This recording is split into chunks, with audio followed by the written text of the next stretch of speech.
अस्सलाम वालेकुम। आप देख रहे हैं गल्फ़ लाइफ विद असद। जैसा कि बहुत सारे दोस्तों ने रिक्वेस्ट की थी कारपेंटर ट्रेड के एग्ज़ाम के बारे में आप वीडियो बनाएं, उसके बारे में क्वेश्चन हमें दें, हम तैयारी करें। तो आज हम डिस्कस करेंगे कारपेंटर ट्रेड के थ्योरी एग्ज़ाम की पार्ट नंबर 1 की। तो आज हम पार्ट नंबर 1 में डिस्कस करेंगे। सबसे पहले मैं एग्ज़ाम का ओवरव्यू दे दूं। इस एग्ज़ाम में टोटल 15 क्वेश्चन होते हैं। इसका टाइम 30 मिनट होता है और इसके पासिंग मार्क्स 50% यानी 8 मार्क आप अगर लेंगे तो आप पास हो जाएंगे। ठीक है, इसमें नेगेटिव मार्किंग कोई नहीं होती। उसके अलावा आप लोगों से रिक्वेस्ट है, अगर एग्ज़ाम देने जाएं तो आप अपने सेफ्टी शूज़ और हेलमेट ज़रूर पहन के जाएं। इनसे उन पे बहुत ही अच्छा इम्प्रेशन पड़ता है और वो कुछ एक्स्ट्रा मार्क्स दे देते हैं। आज मेरा थोड़ा सा गला ख़राब है, जिसके लिए मैं एडवांस में आप लोगों से माज़रत ख्वाह हूँ। अगर आप लोग मेरे चैनल पे नए हैं, अभी तक चैनल सब्सक्राइब नहीं किया, तो चैनल को लाजमी सब्सक्राइब कर दें ताकि आने वाली नई अपडेट आप लोगों को मालूम होती रहे। तो आएँ टेस्ट स्टार्ट करते हैं। क्वेश्चन नंबर 1 है, what is the purpose of floor deck. Floor deck का क्या मकसद होता है? ठीक है, फर्श डेक को क्या सपोर्ट करता है, या what is the purpose of floor deck. इसका आंसर है beam and joist. Beam and joist इसका आंसर है। आप वर्डिंग देख लें, support the floor deck, floor deck को क्या सपोर्ट करता है, इसका आंसर है बीम एंड जॉइस्ट। ठीक है, आप लोग वर्डिंग याद कर लें इसकी। आगे आए क्वेश्चन नंबर 2 पे, what is the tool use to measure the elevation of shuttering. वो कौन सा टूल है जिसमें शटरिंग की एलिवेशन मेजर करते हैं। ठीक है, शटरिंग की बुलंदी की पैमाइश के लिए कौन सा टूल इस्तेमाल किया जाता है, इसका आंसर है थियोडोलाइट। थियोडोलाइट वो टूल है जिससे शटरिंग की बुलंदी मालूम करते हैं। ओके हो गया। नीचे आप इस टूल की पिक्चर भी देख लें, हो सकता है ये क्वेश्चन पिक्चर में आ जाए या इसका नाम लिखना आ जाए, या 3 पिक्चर के ऑप्शन होंगे तो आपने सेलेक्ट करना है। ठीक है, ये थियोडोलाइट है, ये शटरिंग की बुलंदी इससे हम नापते हैं। इसकी पिक्चर भी अच्छे से देख लें गौर से। ठीक है, ये हो गया, ये थियोडोलाइट की पिक्चर है। आगे चलें क्वेश्चन नंबर 3 पे, what is the tool use to measure the dimension of shuttering. वो कौन सा टूल है जिसमें हम शटरिंग की डायमेंशन मेजर करते हैं। ओके, शटरिंग के तूल और अर्ज़ की पैमाइश के लिए कौन सा टूल इस्तेमाल किया जाता है। यह सिंपल और इजी है, ये है मीटर टेप या मेजरिंग टेप। मीटर टेप या मेजरिंग टेप है जिससे हम शटरिंग की डायमेंशन मेजर करते हैं। इसकी नीचे पिक्चर भी दी हुई है। ये वाला क्वेश्चन भी पिक्चर में भी आ सकता है और आंसर में भी आ सकता है, रिटन में भी आ सकता है। दोनों ऑप्शन आ सकते हैं, आप इसको देख लें, ये इजी है बहुत। ठीक है, आप लोग यूज़ भी करते होंगे अक्सर मीटर टेप को। क्वेश्चन नंबर 4 पे आ जाएं, what is the tool use to measure the vertical line in reference to gravity. कशिश शक्ल के हवाले से उमूदी लकीर की पैमाइश के लिए कौन सा टूल इस्तेमाल किया जाता है। Okay, what is the tool use to measure the vertical line in reference to gravity. ठीक है, कशिश शक्ल इसका नाम है, आंसर है प्लम बॉब इसका नाम है। आप इसकी पिक्चर देख लें, जिसको मेरे ख्याल में हम अपनी देसी ज़बान में लट्टू भी कहते हैं। ठीक है, अक्सर हम लेवल इसकी चेक करते हैं, मिस्त्रियों को आप लोगों ने देखा होगा। इसकी पिक्चर भी देख लीजिएगा, पिक्चर वाला क्वेश्चन भी आ सकता है। ये चलते हैं क्वेश्चन नंबर 5 में, what is the name of plywood that is in direct contact with concrete. आप उस प्लाईवुड का नाम बताएं जो कंक्रीट से डायरेक्ट कांटेक्ट में होती है, उसका नाम बताएं। प्लाईवुड का क्या नाम है जो कंक्रीट से बराह रास्त राब्ते में है, इसका आंसर है शीटिंग। ठीक है, आंसर आप देख लें शीटिंग, और इसका उर्दू में ट्रांसलेट आ रहा है मियान करना। ये मैंने गूगल से इसको मैं ट्रांसलेट किया है, आप लोग फिर एक दफ़ा देख लीजिएगा क्या इसका ट्रांसलेट है। गूगल में इसका मियान करना आ रहा है। ठीक है, आप शीटिंग जहन में रख लीजिएगा, याद कर लीजिएगा अच्छे से। ओके हो गया। क्वेश्चन नंबर 6 पे आ जाएं, what type of shuttering that absorb water. ठीक है, शटरिंग की कौन सी टाइप है जो वाटर को एब्जॉर्व करती है, जज़ब करती है। किस किस्म की शटरिंग जो पानी को जज़ब करती है। ओके, इसका आंसर है टिम्बर। ओके, ये शटरिंग की वो टाइप है जो पानी को जज़ब करती है। ठीक है, टिम्बर का मैंने जब गूगल किया है तो ये लकड़ी बता रहा है, I am not sure, but आप लोग टिम्बर लाजमी जहन में रख लें, जो है शटरिंग की टाइप है जो एब्जॉर्व करती है पानी को। ओके हो गया। क्वेश्चन नंबर 7 पे आ जाएं। What is the purpose of shuttering oil? Shuttering oil का क्या काम या मकसद होता है? ओके, शटरिंग ऑयल का क्या काम या मकसद है होता है? ठीक है, उसमें आपको ऑप्शन दिए हुए हैं, for easy stripping, smooth finish, prevent corrosion from rebars, या ऑल ऑफ अबव। ठीक है, सारे। अब इनमें ये ऊपर वाले तीनों ऑप्शन, ऑल ऑफ अबव इसका आंसर है। शटरिंग ऑयल का ये काम होता है। ठीक है, आसान उतारने के लिए, जब शटरिंग हम उतारते हैं तो ये आसानी से उतर जाता है। ठीक है, आसानी से उतारने के लिए। ठीक है, उसके बाद स्मूथ फिनिश, हमवार ख़त्म करने के लिए, इसके लिए भी ऑयल यूज़ होता है। और प्रिवेंट कोरिजन को जंग को ख़त्म करने के लिए भी होता है।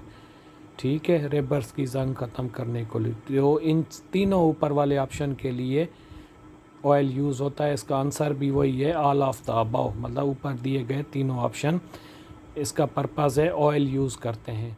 ओके हो गया। क्वेश्चन नंबर 8 पे आ जाएं। What type of scaffolding? ठीक है, एक पिक्चर दी हुई है, इसमें ये कौन सी स्केप फोल्डिंग है? ठीक है, इसका आंसर है कैंटिलीवर स्केप फोल्डिंग। आप इसकी पिक्चर देख लें, पिक्चर थोड़ी सी चेंज भी हो सकती है, पर इसका आप नाम याद कर लें। ठीक है, कैंटिलीवर स्केप फोल्डिंग इसको कहते हैं। ओके हो गया। ये थोड़ी सी वाल से बाहर की तरफ निकली होती है, इसको कहते हैं कैंटिलीवर स्केप फोल्डिंग। पिक्चर देख लें, थोड़ी सी पिक्चर चेंज भी हो सकती है, पर नाम इसका असल में आप याद कर लें। नाम भी पिक्चर भी दोनों टाइप का इसका क्वेश्चन आ सकता है। ओके हो गया। कैंटिलीवर स्केप फोल्डिंग इसका आंसर है। ओके, पिक्चर एक दफ़ा दोबारा आप लोग देख लें। ठीक है, आगे चलें क्वेश्चन नंबर 9 पे। पिक्चर चॉइस, ये भी क्वेश्चन है पिक्चर चॉइस वाला, एक दी हुई होगी, आपने इसका नाम बताना है। ठीक है, इसका नाम है आइसोलेशन जॉइंट। आइसोलेशन जॉइंट, आप पिक्चर्स को देख लें एक दफ़ा से, उससे गौर से देख लें, जिसको तन्हाई जॉइंट भी आ रहा है इसका गूगल में ट्रांसलेशन, पर आइसोलेशन जॉइंट है इसका। ठीक है, क्वेश्चन नंबर 9, ये पिक्चर दी हुई है, पिक्चर को अच्छे से देख लें, इसका नाम है आइसोलेशन जॉइंट। ओके हो गया। Question number 10, how many days after concrete pouring can be frame work can be remove? मतलब कितने डेज़ के बाद कंक्रीट का जो फ्रेम वर्क होता है वो हम रिमूव कर सकते हैं? कंक्रीट डालने के कितने दिनों बाद फ्रेम वर्क को हटाया जा सकता है? ठीक है, इसका आंसर है 1 से 2 दिन बाद। ठीक है, 1 से 2 दिन में हम कंक्रीट फ्रेमवर्क को उतार सकते हैं। ओके हो गया, आप लोग देख लें, जहन में रख लें, ये कंक्रीट फ्रेमवर्क है।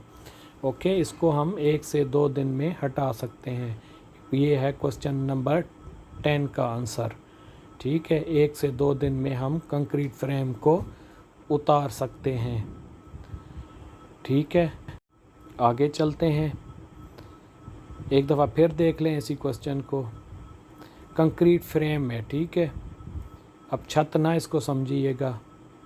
Question number 11, what type of shutter will fail if design thickness is not followed? ठीक है, अगर हम डिज़ाइन और थिकनेस को फॉलो ना करें तो कौन सी शटर की टाइप है जो फेल हो सकती है? अगर डिज़ाइन की मोटाई पर अमल ना किया जाए तो किस किस्म का शटर नाकाम हो जाएगा? ठीक है, कौन सा शटर है जिसकी डिज़ाइन को हमें फॉलो करना है? इसका आंसर है टिम्बर, लकड़ी। ठीक है, लकड़ी की डिज़ाइन को हमें फ़ॉलो करना है, उसकी थिकनेस या मोटाई को फॉलो करना है, अदरवाइज़ वो जो है हमारी शटरिंग फ़ेल हो जाएगी या नाकाम हो जाएगी। ओके हो गया, ये है क्वेश्चन नंबर हमारा 11। आगे चलते हैं, क्वेश्चन नंबर 12 है, व्हाट क्लासिफिकेशन और type of shuttering include plywood timber? ठीक है, शटरिंग की किस दर्जाबंदी किस्म में प्लाईवुड या लकड़ी आती है? ठीक है, लकड़ी या प्लाईवुड शटरिंग की कौन सी क्लासिफिकेशन में आती है? इसका नाम आंसर है कन्वेंशनल, या इसको हम रिवायती भी कहते हैं। ओके हो गया, इसकी क्लासिफिकेशन कौन सी है, प्लाईवुड या टिम्बर की, टिम्बर या लकड़ी की? इसका आंसर है कन्वेंशनल, इसका नाम है कन्वेंशनल। ठीक है, ये जो हमारी शटरिंग होती है टिम्बर या प्लाईवुड की, इसकी कौन सी क्लासिफिकेशन या टाइप होती है? इसकी टाइप का नाम है कन्वेंशनल। ओके, आप लोग जहन में रख लें। क्वेश्चन नंबर 13 पे आ जाएं। What do you call the ties that is found 1.2 metre away from building wall? इमारत या दीवार से 1.2 मीटर के फासले पर पाए जाने वाले ताल्लुकात को आप क्या कहते हैं? ठीक है, इसका आंसर है internal ties. Internal ties. What do you call the ties that is found 1.2 metre away from building wall? Okay हो गया, इसका नाम है इंटरनल टाइज या इसको अंदरूनी ताल्लुकात भी कहते हैं। ओके हो गया, बस इंटरनल टाइज आप देख लें, distance 1.2 metre away from building या वॉल से ये दूर होती है। ओके हो गया, ये था हमारा क्वेश्चन नंबर 13, इसका आंसर है इंटरनल टाइज। सही हो गया, आगे चलते हैं।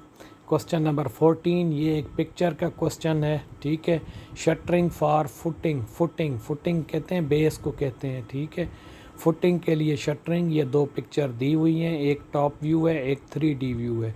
ठीक है, फुटिंग की पिक्चर का आप लोग व्यू देख लें, जहन में रख दें। ठीक है, इसका नाम है शटरिंग फॉर फुटिंग। ठीक है, पिक्चर्स को अच्छे से देख लें, इसी टाइप के क्वेश्चन आ सकते हैं पिक्चर वाले। हो सकता है इसका नाम भी लिखना पड़े, फुटिंग की शटरिंग का आप लोग पिक्चर और आइडिया ले लें। ठीक है, देख लें एक दफ़ा फिर गौर से इसको। आगे चलते हैं, हमारा आखिरी क्वेश्चन है shuttering for column with bracing. ठीक है, ये एक और पिक्चर वाला है, ये कॉलम विथ ब्रेसिंग की पिक्चर है। ठीक है, ये कॉलम की शटरिंग की पिक्चर है, ब्रेसिंग के साथ कॉलम के लिए शटरिंग। इसकी भी दो व्यू हैं, एक टॉप व्यू है और एक ये 3D व्यू है। दोनों व्यूज़ आप देख लें, इसको अच्छे से पिक्चर्स को अंदाज़ा ले लें, इसका नाम भी आप लोग याद कर लें, जहन में ले लें। कॉलम विथ ब्रेसिंग इसको कहते हैं, कॉलम विथ ब्रेसिंग, और ये दोनों इसकी पिक्चर दी हुई हैं। इस टाइप के क्वेश्चन आ सकते हैं, आप लोगों ने अपने जहन में रखना है। तो ये थे आज के हमारे 15 क्वेश्चन। एक दफ़ा फिर आप लोग देखते जाएं सारे 1 बाय 1 क्वेश्चन। ये क्वेश्चन नंबर 13 है, फिर आगे जाएं क्वेश्चन नंबर 12 है ये वाला, फिर आगे जाएं क्वेश्चन नंबर 11 है, फिर 10 है। ठीक है, ये क्वेश्चन है, आप लोग कोशिश करें इसको समझ के करें और इंतहाई हेल्पफुल हैं। ये वीडियो का पार्ट नंबर 1 है।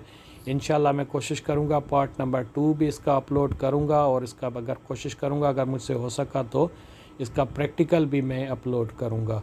तो आप लोग कोशिश करें, अपने दोस्त जो हैं इस ट्रेड के हैं, कारपेंटर ट्रेड के हैं, उनमें ज़्यादा से ज़्यादा शेयर करें ताकि लोगों को अच्छी सी गाइड मिल जाए, उनका फ़ायदा हो जाए, टेस्ट क्लियर हो जाए।